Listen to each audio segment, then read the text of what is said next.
ओम गुरुर्ब्रह्मा गुरुर्विष्णुः गुरुर्देवो महेश्वरः गुरुः साक्षात् परं ब्रह्म तस्मै श्री गुरवे नमः. Om. Dear friends, we are now seeing this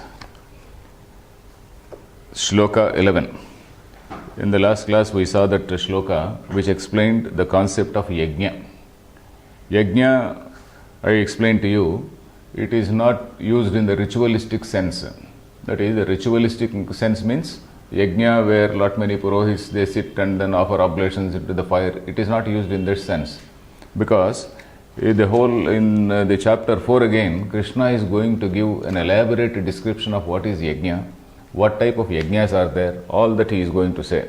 So Yajna, the word Yajna is used in a special sense by Lord Krishna. It is referring to any type of socially useful activity, any activity where there is a spirit of self-sacrifice. So that sort of activity is called Yajna. So that, and because it is being told in the context of karma, it is being told in the context of karma yoga. So that is the reason.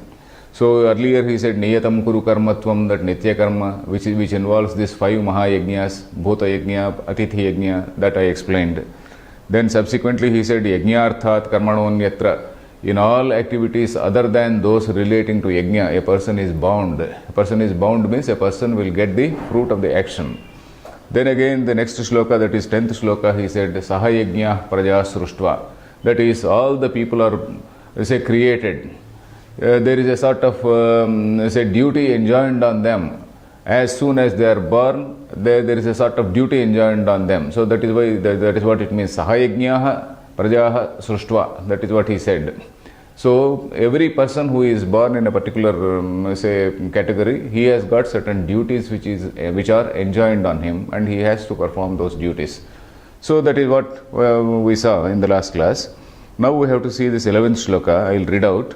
Devan bhavayatanena te deva bhavayantu vaha parasparam bhavayantaha shreyah paramavapsyatha. I repeat.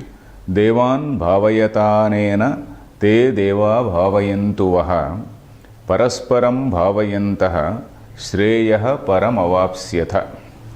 So now that we are examining grammar also, if we split the words, Devan is one, Bhavayata is one, Anena, Devan Bhavayata, Anena, Te Devaha Bhavayantu Vaha. Then Parasparam Bhavayantaha, Shreyah, Param, and then Avapsyatha. Avapsyatha. So that is how the words are split. So if we see the connection, the overall meaning I will tell first so that we can follow it. So this shloka Krishna is saying, he is telling, not only Arjuna, he is generally instructing, it is a general instruction to mankind. Devan Bhavayata, that means you nourish the deities. I will explain what is the meaning of the deity. You nourish the deities, or you you enable them to grow. In the sense, bhavayata actually means enable them to grow. You nourish them, so that is what it means. Anena te deva bhavayantu vaha. They in turn, they will again nourish you. There is a sort of mutual cooperation. You are nourishing, you are cherishing, you are enabling them to grow, and they are enabling you to grow. So te deva bhavayantu vaha. Parasparam bhavayantaha. In this manner, by supporting each other, Shreyah param avapsyatha. You attain the supreme Shreyas. You attain that supreme thing, supreme goal. So that is what it is. So now let us see the word connection, etc. So if you see the first line, Devan bhavayata anena te deva bhavayantu vaha. There are 2 verbs here. Bhavayata. Bhavayata means you support them, you cherish them. It is a sort of it is an imperative. It is in the lot, bhu dhatu, bhavayata, bhavayati, bhavayata. So that is bhavayata means, now it is not exactly bhu dhatu, then again bhavayati, that in that sense it is given. Bhu actually means to be. Bhavayata means in order to bring something into existence. Bhavaya, Bhavayami, Raghunatha. There is one song also that is Tyagaraja Kruti. So Bhavayami means I say visualize that Raghunatha's feet in my mind. So something like that song goes. So Bhavaya means to bring something into existence. Bhavayati. Bhavayata means you bring them into existence. You nourish them. You cherish them. So that is what it means. Bhavayata. Bhavayata whom? Devan. Devan is in Dvitiya Bahuvachanam. Ramam Ramav Raman. So something like that. Dvitiya Bahuvachanam. You cherish the gods. Anena. By that what? By this sort of activity. By this yajna. In other words, this yajna. By that, te devaha. Those deities. Te devaha. Te devaha means those deities. Vaha. Bhavayantu vaha. Bhavayantu means let them. Or may they say, yeah, let them cherish you. Let them allow you to grow. Let them allow you to prosper. You are, in one sense, making the gods to you are trying to nourish them, and they are nourishing you in turn. Te deva bhavayantu vaha. Vaha means? Vaha is yushmakam, tvam. That sarvanama tvam. Shashti Bahuvachanam. Tava avayoho Vaha. That Vaha is there. Yushmakam Vaha. There are two forms for Shashti, isn't it? Yushmakam is one form and Vaha is one form. Yushmakam is for all of you. Vaha is the same thing. A short form for Yushman Vaha, isn't it? So that is that Vaha. Te deva bhava, no, this is bhavayantu vaha, yeah. This is not, vaha also is Shashti Vibhakti. Here, of course, it is used in Dvitiya Bahuvachanam. Te bhavayantu vaha, they will nourish you. So this is used in Dvitiya Vibhakti. Te deva bhavayantu vaha. Vaha again is in Dvitiya Vibhakti. Tvam, yuvam, yushman is one. Then this vaha is another form, isn't it? So bhavayantu vaha. Then the next line, if you see, parasparam bhavayantaha. Parasparam, paraha plus param. One another. Paraha means one. Aparam, paraha param. One another. Bhavayantaha. That is like kurvantaha, pibantaha, gachantaha. Bhavayantaha means by supporting one another. By supporting one another. Param shreyaha avapsyatha. Param means supreme. Param is supreme. Shreyaha is supreme, say goal, Shreyas, supreme, the highest desired thing, the highest goal is that Shreyaha. Avapsyatha. Avapsyatha means you attain. Apnoti dhatu.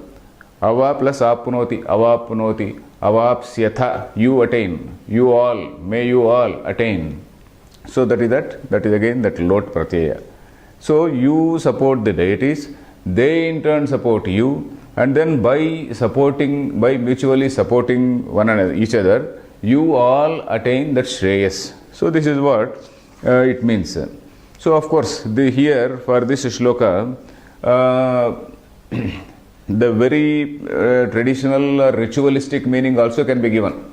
Ritualistic meaning is you perform yajna for the sake of a deity. But commentators, including Shankaracharya, they have given a slightly different meaning. In a slightly figurative way, they have taken that yajna need not be taken in a totally in that ritualistic sense. It has to be understood in a figurative sense.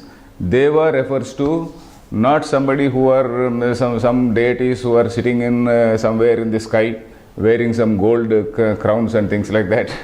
And then, in fact, I had told you earlier in Gita Bhashya, the concept of Deva is explained by Shankaracharya in some of his commentaries on this Upanishads. For example, in Chandogya Upanishad, he talks about this Deva and Asura.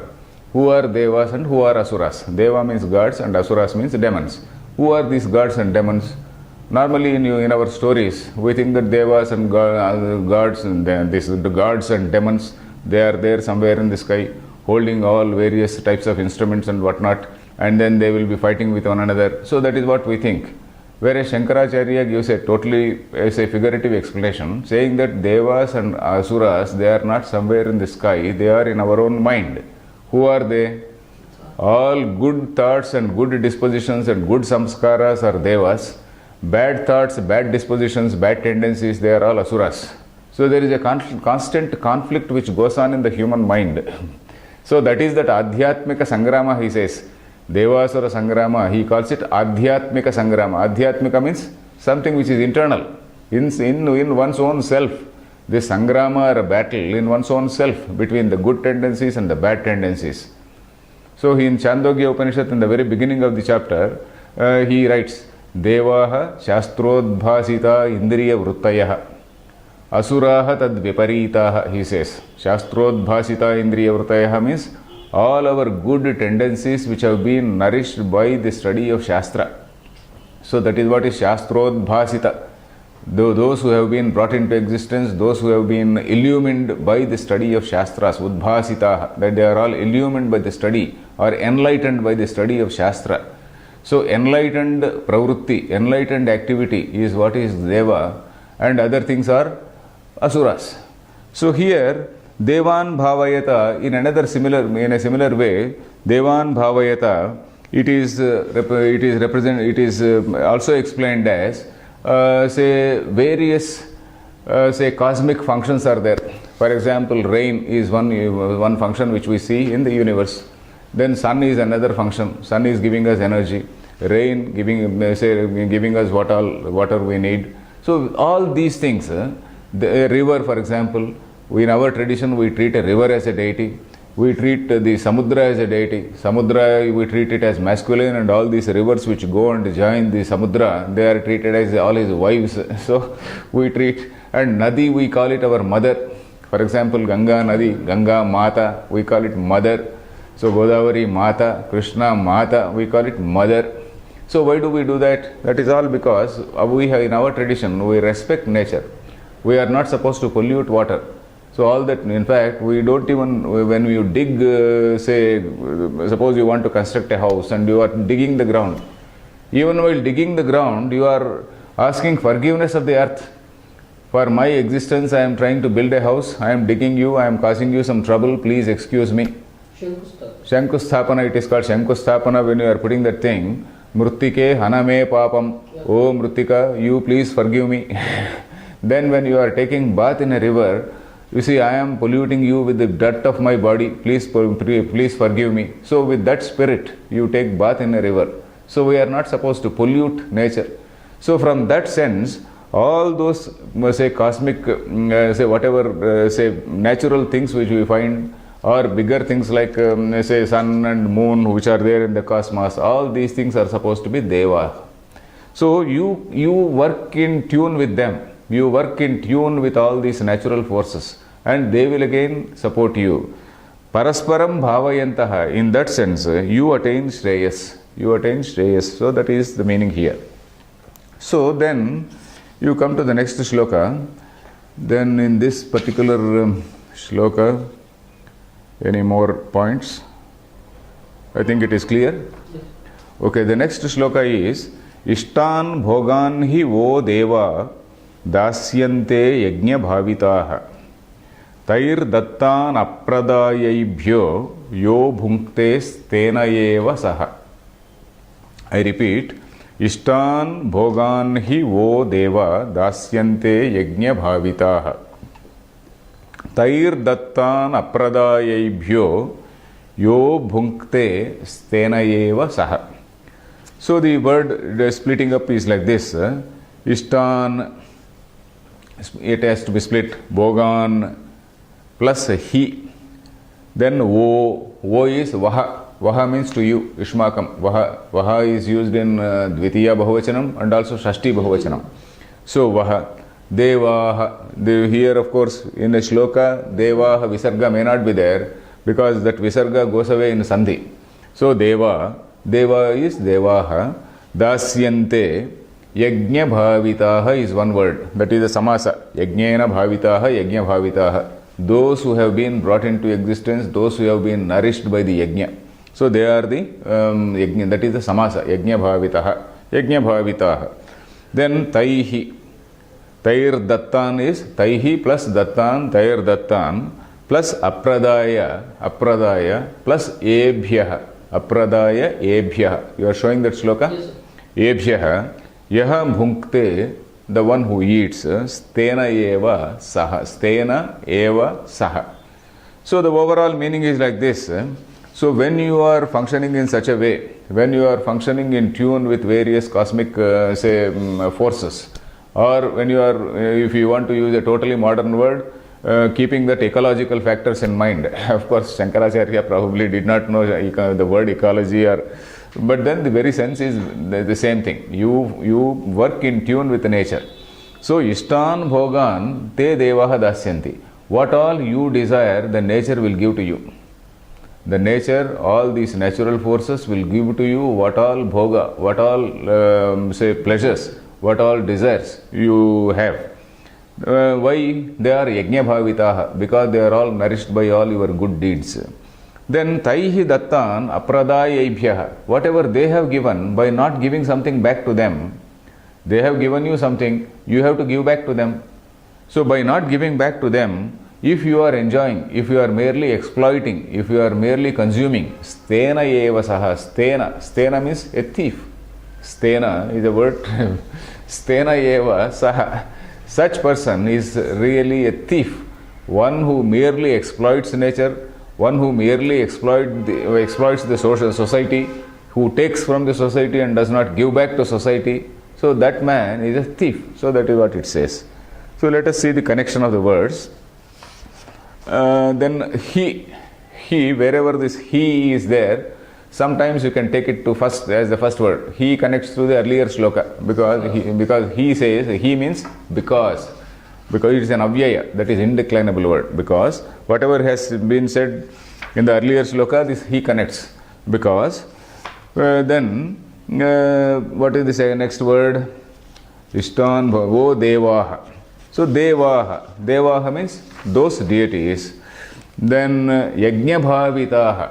Yajna bhavitaha means yagnena bhavitaha, yajna bhavitaha. It is called trutiya tatpurusha, etc. You don't need it. Need not write down.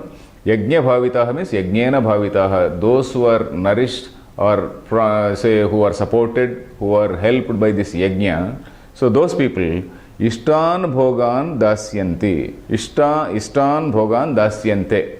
Ishtan bhogan, you can take as one word. Ishtan bhogan, you can take it as one word. All the bhoga means pleasures. Bhuja dhatu bhoga. Ishtan bhogan, desired pleasures. Bhogan is in dvitiya bahuvachanam. So naturally ishtan also, the adjective also has to come to dvitiya bahuvachanam, because the adjective should always be in consonance with the main word, with the base word. Then dasyante. Dasyante means future. They will give. It is a root. They will give. Dasyanti. Da dhatu. Dasyante. Yajna bhavitaha. Then you come to second line. The first line is over. Then taihi dattan. Those objects which have been given by them. Taihi dattan. Taihi means by them. Dattan bhogan. In other words, dattan vastun. Dattan bhogan. Then yebhyaha apradaya. Yebhyaha means to them, to these people. Apradaya. Apradaya means by not giving them. Na plus pradaya. Lepratyaya. Pradaya. Apradaya. Pradaya means having given. Apradaya means by not having given. Then apradaya. Yaha bhunkte. The one who eats them, the one who swallows them. Bhunkte, bhuja dhatu again. Bhuja is, say, in one sense it is parasmaipadi, in one sense it is atmanepadi. In this bhuja sense, it is atma, in the sense of eating, it is atmanepadi. Yo bhunkte, the one who eats, the one who swallows, who merely takes from the nature. So such a person is saha means such person. He, stena eva, he is a thief alone. Stena eva means he is truly a thief. Stena eva, he is truly a thief. So that is what is a sort of, as a proclamation by Krishna. So here, the overall meaning is, that is, unless a person is working with a spirit of sacrifice, unless the person is giving back to the society, and then who merely takes from society, he is somewhat like a thief. So that is what is the shloka. Ishtan bhogan. Any other doubt in this? So nature is giving all things to us, and we have to nourish nature. So that is it. So dasyante, dasyate. That is yes. Yeah. Sometimes there are ubhayapadis also. Then stena eva. Stena, in fact, stena is a thief. There is one shloka from Srimad Bhagavatam. Bhagavatam, it says, you see, our philosophy is you earn wealth, you also give back.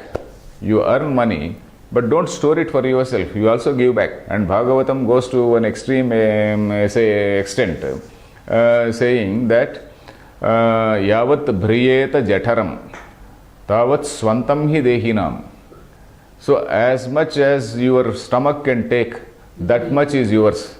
As much as your stomach can take, that much is yours. If you want to take more, adhikam yo abhimanyeta sastenaha, he is a thief, dandamarhati. If you are accumulating, the fellow is a thief, and then he deserves some punishment. So that is what it says. So anyway, that is the spirit. That is the spirit. May not be able to strictly implement, because you have to keep some bank balance for your children's education, etc.